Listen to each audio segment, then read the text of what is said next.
God bless you. You're welcome today. I'm your host again, Pastor Elusa Egi, Senior Pastor at Jonan Living Arena Church, Benin City, Nigeria. Today we're looking at something very, very powerful. Today's topic is how to obtain deliverance. How to obtain deliverance. There are many who are bound by the devil. They are in bondage, one bondage or the other. They are struggling to come out of it. They've not been able. But before we go into the teaching proper, let us pray.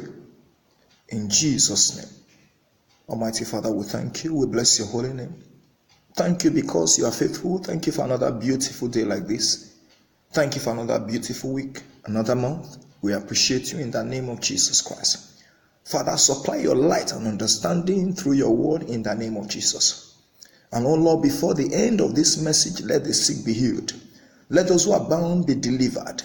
Let those who are cursed, Father, let their curses be cancelled.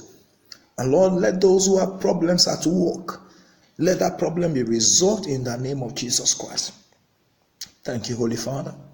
Be thou exalted. Thank you, Holy Ghost, for your mighty presence here. In Jesus' name, amen. We are looking at how to obtain deliverance. First of all, what is deliverance?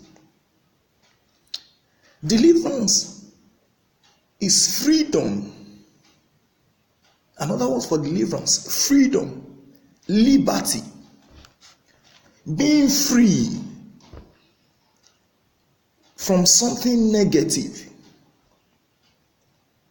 And what are some of these negative things that people are bound to? It can be a curse. It could be a bad habit. It could be a demon, a yoke holding the person down.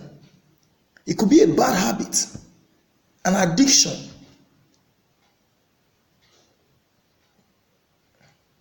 Unless you obtain deliverance, you may be tied to that thing. Every man needs deliverance. Every woman needs deliverance. Depends on what you need deliverance from. Many are not enjoying their lives because they are bound by something. They are bound by something. They are not enjoying their lives. There is no man who is bound that will have full joy. There is no joy in bondage. There is no joy being in prison. Deliverance is freedom from a negative force or power, which could be an addiction. For example, it could be masturbation, pornography, prostitution. It could be smoking, drunkenness. It could be a demon, a strange spirit dwelling in the individual. It could be the spirit of lust, spirit of poverty, a spirit spouse. In other words, a spirit husband or a spirit wife. These are spirits from the devil sent to torment the children of men. It could also be a curse. There are someone bound by curses, whose lives are ruled by negative statements and pronouncements made against them in time past. A curse. But we're not looking at these things. We're looking at how can a man be free from these things. How can you obtain deliverance? How to obtain your freedom. How can you get out of that situation? How can you be free from that situation? How can you be loose from that situation? Unless God looses you, you cannot be loose. Obadiah 1 verse 17. Obadiah 1 verse 17. It says, but upon Mount Zion shall be deliverance, and there shall be holiness, and the house of Jacob shall possess their possessions. Upon Mount Zion there shall be deliverance. Where's Mount Zion? The house of the Lord. The house of God's children. He said there shall be deliverance in his house. The scripture will not talk about deliverance if people were not bound. Why would there be deliverance? Because there are people in bondage. There are people who are bound by various things. They want to be free. They are bound by sickness. They want to be free. And the Lord says, in my house there shall be deliverance. There shall be freedom. and there shall be holiness. Praise God. Liberty from spiritual bondage, because most of these things, curses, habits, addictions, are controlled by strange spirits. The powers of the air, powers of the land, powers of the sea, ruled by Satan. So they are spiritual. So it takes a spirit to drive away a spirit. It takes a spirit to drive away a spirit. That's what the scripture says in 2 Corinthians 3 verse 17. It says, now the Lord is that spirit, and where the spirit of the Lord is, there is liberty. Where the spirit of the Lord is, there is liberty. You cannot be free unless the Holy Ghost sets you free. It says, where the Lord is, where his spirit, where his presence dwells, there's freedom. You cannot get freedom from anywhere. There are people who are bound, who are addicted, they are battling, they go to rehab, they come back, they go for rehabilitation, go for counseling. The cure is not in counseling. That's what the devil makes the world to believe, that the cure is counseling, that the cure to bondage is counseling. Many have gone for counseling, rehabilitation, they go and they come back, and then they suffer a relapse. Because there's a spirit behind it. There's a spirit behind the bondage. There's a power that has taken that one captive. Only the spirit of the Lord can loose that person. Only the spirit of the Lord can loose you. Only God's spirit can loose you if you are bound. Now let's look at how you can obtain deliverance. The first step to deliverance, the number one step to deliverance, is salvation. Salvation is the first how to obtain deliverance. Is the number one step to deliver. Salvation. In other words, to be born again.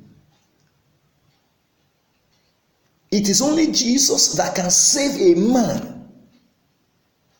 from the hand of the devil.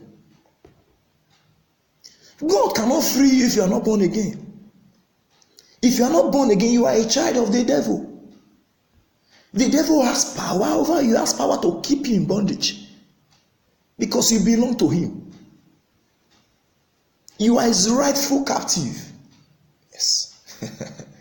If you are not born again, you are a rightful captive of the devil.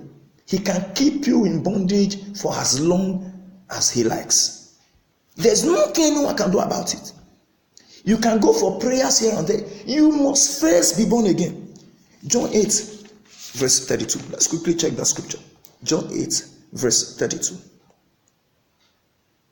It says, and ye shall know the truth, and the truth shall make you free. What's the truth? You shall know Jesus Christ, and knowing him, your freedom is accessed. You cannot access your freedom unless you know Jesus, because Jesus is an embodiment of freedom. He says you will know the truth. That's the Lord Jesus Christ.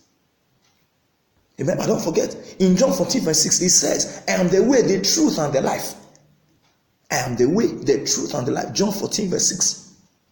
Here it says, you shall know the truth, and the truth will make you free. It means you will know Jesus first, and Jesus will lead you to freedom. It is not about going from place to place for prayers.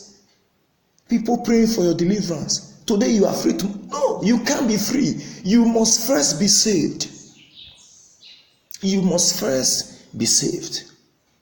You must move to the side of light first, which is Christ Jesus, before you can talk about deliverance. You can't be with the devil and you expect God to set you free. You cannot be with the devil and you ask God to fight for you. So long as you remain a sinner, a pagan, an unbeliever, not saved by God, not washed by the blood of Jesus, the devil has a right over you. He can keep you addicted for as long as he likes. He can keep you a drunk forever. He can keep you a pornography addict forever. He can keep you under a curse forever. He can keep you married to a spirit demon forever because you are his slave. He has a right over you. because you are not saved. God cannot lay claim to you because you have not accepted salvation. The first step to deliverance is salvation. That's how you have to be saved. It is when you are saved,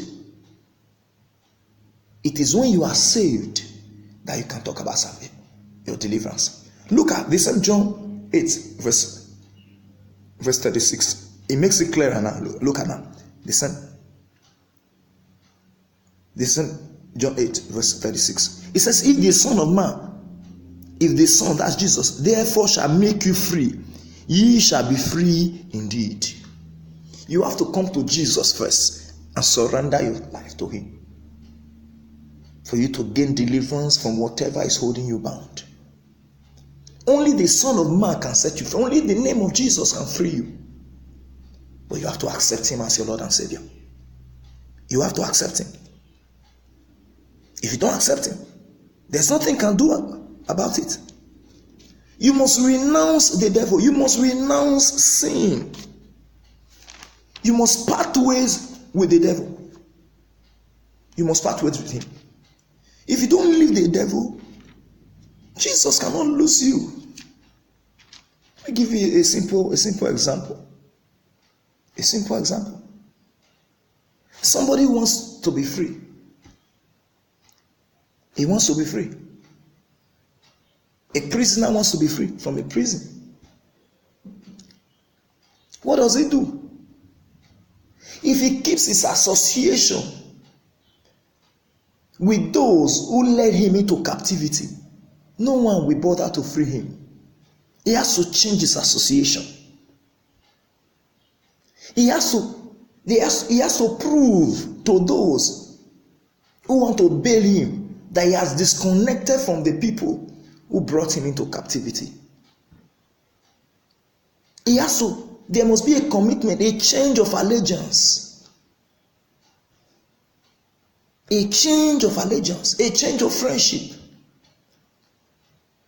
He must divorce the former association so that the new one can render help to him. You can't be with the devil and you are calling Jesus to free you. You can't find deliverance anywhere unless you are first saved. Deliverance comes from Jesus Christ.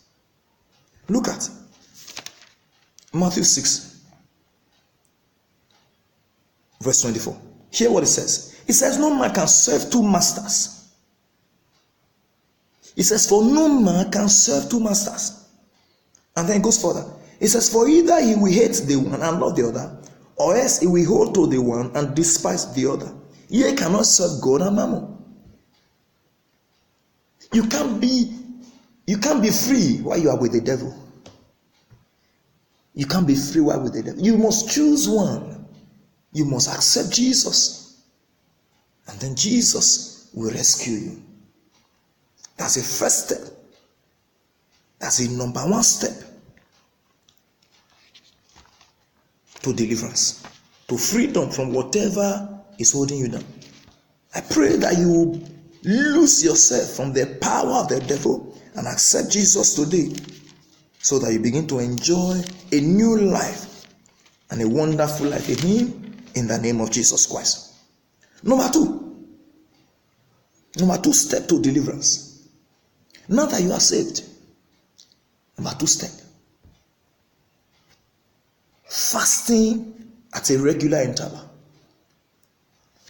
Regular fasting. In other words, regular fasting.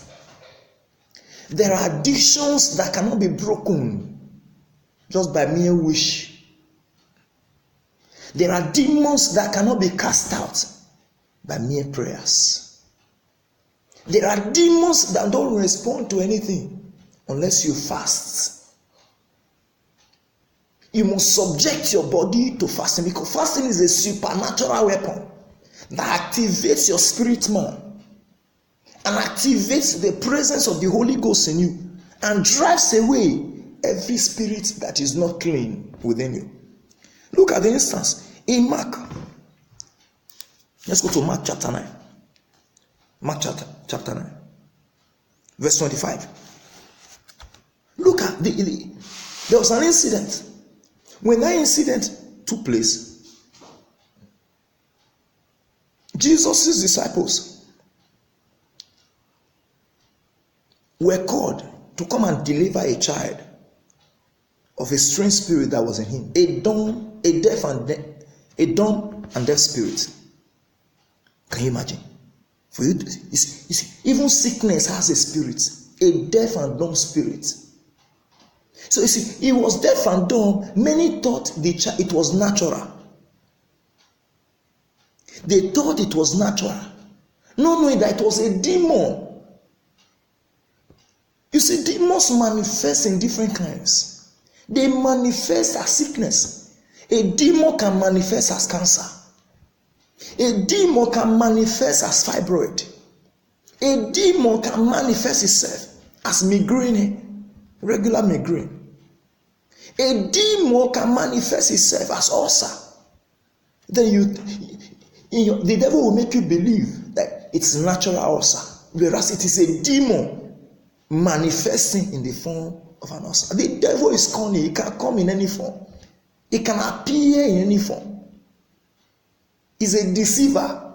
The devil can appear as malaria. He can appear as fever. When the demon from the devil enters a man, it can manifest as malaria. It can manifest as diabetes. And then you'll be treating the natural diabetes, not knowing that it is a spirit, a demon resident in the person. Unless you embark on a serious fast, that demon will not leave. You will think you are just suffering from malaria. You will think you are suffering from ordinary cancer or ulcer. Now look at the incident here. Mark, the book of Mark, chapter 9, verse 25.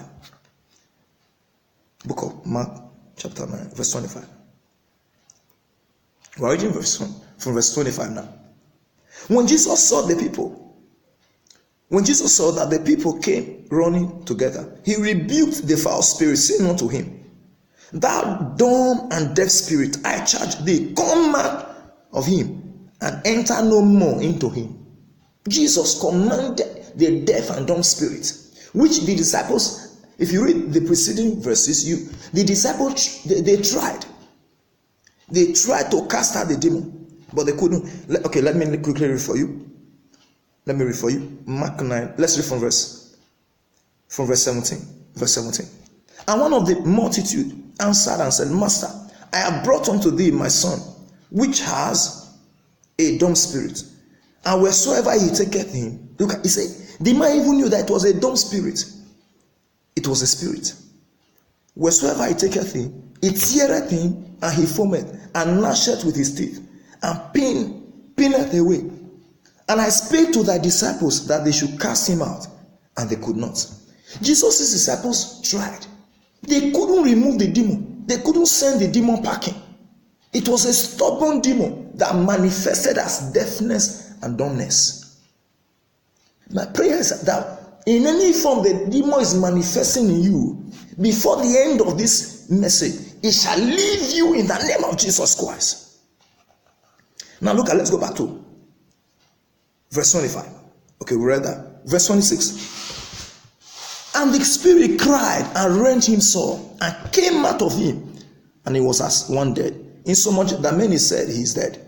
Verse 27. But Jesus took him by the hand and lifted him up, and he arose. You see, Jesus cast out the spirit. Now the disciples were now wondering among themselves, but we tried to cast out the spirit, it didn't go. We have prayed. We tried, but how come we couldn't drive away the demon? We couldn't deliver this child. We could not give him deliverance. And then they asked the Lord in verse 28. And when he was coming to the house, his disciples asked him privately, why could not we cast him out? Verse 29. And he said unto them, look at what Jesus told them. Look at what the master told them in verse 29. Remember our series in Mark chapter 9, verse 29. Jesus said, and he said unto them, this kind, he says, this kind, this kind of spirit, this kind of bondage, look at the only way, he says, this kind can come forth by nothing but by fasting, but by prayer and fasting. The disciples prayed. Jesus told them, no, not just prayer. He said, by prayer and fasting. You must add fasting to it to give force to your prayer.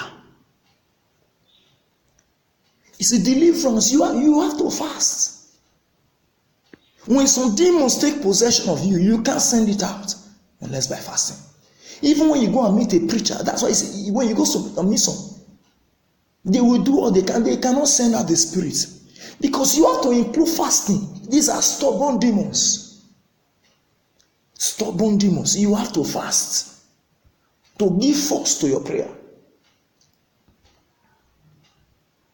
You see, that's to show you that Jesus had been fasting. Remember, he fasted 40 days and he had been engaging in regular fastings. It shows that the disciples had not been into fasting. They had not been fasting regularly. So their prayer could not move that demon out. Your deliverance, you must fast. You have to fast. You can do your deliverance on your own. Depends on how much commitment you put into it. You can deliver yourself. You can decide to say today, I will not eat. I'm fasting and I'm going to pray. This whole day, this addiction I'm suffering from must leave me. I'm not saying starving, fasting. And be with the Lord. And cry to him. Kill the flesh. Because the spirit attaches itself to your flesh. The spirit attaches itself to your flesh. That demon attaches itself to your flesh, to your body. So when you kill your flesh and your spirit man arises, the demon will walk away. Regular fasting. The number 2 path to deliverance. Fasting gives quick impact to deliverance prayers. Number 3. Let's go to number 3. Remember how to obtain deliverance. Number 3. Fervent warfare prayers. Fervent warfare prayers. You must learn to fight in the place of prayer. Demons don't listen to bread and tea prayers. You can't pray the prayer of butter and expect a demon to move. Makoto sapa paranta. You can't pray the prayer of butter, a baby prayer, and expect the demon to move for you. Demons respond to warfare prayers, fervent prayers, prayers that are made from the supernatural. Prayers that come out of your spirit man. Prayers made out of a holy anger. Not praying, you are praying babyishly and you expect the devil to move. Let's go to the book of James. James 5, verse 16.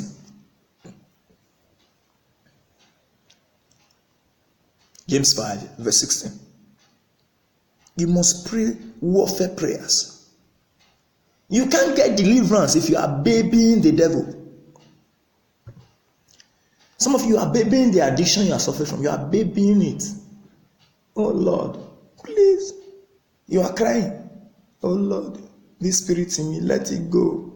Oh Lord, this addiction, take it from me. You are wasting your time. The devil will be smiling and laughing at you. You are not ready for freedom.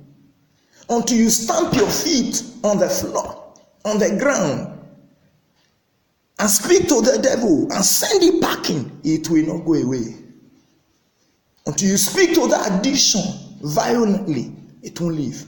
Look at James 5, verse 16. Hear what it says. It says, confess your faults one to another and pray one for another, that ye may be healed.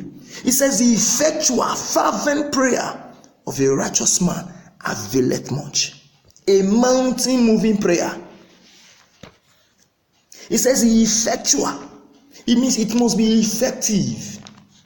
Fervent prayer of a righteous man makes a great difference, brings results. If you want results, you must pray fervently. You must pray fervently. Don't expect the devil to give you freedom. The devil has never given any man freedom at will. The devil cannot give you freedom. The devil gives nobody freedom at will. You take your freedom by yourself. You must take it. If you don't take it, he won't give you. Let's look at Matthew 11. Matthew 11, verse 12. The devil is a violent man. His demons are violent. So it's only those who are violent in prayers that can send them away. I told you before, whatever you are suffering, whatever bondage you are in, there's a spirit behind it. Those spirits are not cool spirits. They are not calm. These serpentine spirits, they are not calm spirits. They are not. They are violent spirits. Their aim is to destroy you. They are destroyers. So you must wear the garment of spiritual violence to send them packing. Look at what Jesus, look at the admonition Jesus gives here. In Matthew 11, verse 12. He says, and from the days of John the Baptist, Matthew chapter 11, verse 12. And from the days of John the Baptist until now, the kingdom of heaven suffered violence, and the violent take it by force. The devil will continue to abuse you. He will keep you perpetual bondage. He will continue to destroy you with that addiction. That spirit husband, wife, will continue to come and mess you up in the dream and destroy you sexually and destroy your home, destroy your joy, because they are violent. They are merciless. For you to send them away, you have to be violent and merciless. You can't be crying like a baby and expect them to go. They are happy when they see you are weak and you are not praying well. Violent prayers. Demons respond to violent prayers. You can free yourself if you are ready to free yourself. Be violent.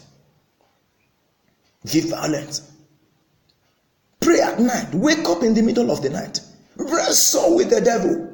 Wrestle with the demon. Wrestle with the powers that are keeping you. That wrestle with them in the place of prayer. Tear them down. Speak in tongues. Shake them, and they will let you go. Until you do that, they may just keep you forever. They will keep you forever. You can be free. You can be free. When Jesus got to that point, Jesus didn't go there and negotiate with the devil. You don't negotiate with the devil. The devil does not respect agreements. The devil doesn't honor agreement. He doesn't honor covenants. He's a lawless being. The devil is lawless. The devil is lawless. Look at Mark 9, verse 25. Look at the way Jesus addresses the demon. He didn't go there to baby the demon or to have a conversation with him or to plead with him to leave. Look at what the way Jesus in Mark 9. Remember, we are talking about fervent warfare prayers. Number 3 step to obtaining deliverance. Look at number 5. Mark 9:25. When Jesus saw that the people came running together, he rebuked the foul spirits, saying, look at scripture says he rebuked. Have you seen? What does it mean to rebuke somebody? Have you seen? There's somebody who rebukes you smiling. The word rebuke and smiling cannot be used together. You can't say, the man smiled and rebuked his son. It makes no sense. That's a juxtaposition. That's what's used in a, you can't say he smiled and rebuked his daughter. The man rebuked his son happily. It makes no sense. You can't rebuke a thing while laughing. Rebuke is an expression of anger, displeasure. When you hear rebuke, it means the person is displeased, he's angry. He's angry, he's unhappy, he's fed up. Metusa paparante. May you rebuke that addiction today in the name of Jesus Christ. Look at, he rebuked the foul spirit, saying unto him, thou deaf and thou dumb and deaf spirit, I charge you. It means I command you, come out of him and enter into him no more. I command you, come out of him. Jesus didn't go there and say, oh, you spirit, please come out. Come out. No. It's I command you. Oh, are you to stay here? Get out. He was violent. And the spirit obeyed. It went out immediately. Because he saw that the man who came was not a joker. You can't joke with that addiction and expect to break free. You cannot joke with that curse and expect the curse to go. There are many curses that can't go. The curse over you may never go. Because there's a spirit enforcing that curse, that negative statement over you. Until you break free, there's no way. The poverty you are suffering, there's a spirit behind it. Until you attack that spirit, you will remain poor. That disappointment you are facing, until you attack the spirit behind the disappointment, you will continue to experience disappointment. The delay you are experiencing, there's a spirit. If you don't attack the spirit, that delay will not leave. You can't be saying, oh Lord, take away the delay. No. You spirit of delay, I command you, be destroyed. I cast you out. Go back to where you have come from. And the spirit will leave. It's a spirit keeping you in bondage. The spirit is enjoying your pain.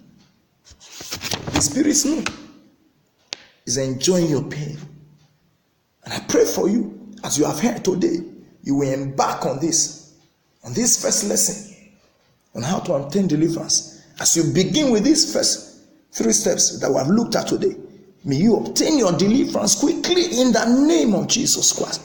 And I pray those of you are bound, you will be loose today in Jesus' name. I ask you, Holy Ghost will set you free now in the name of Jesus Christ.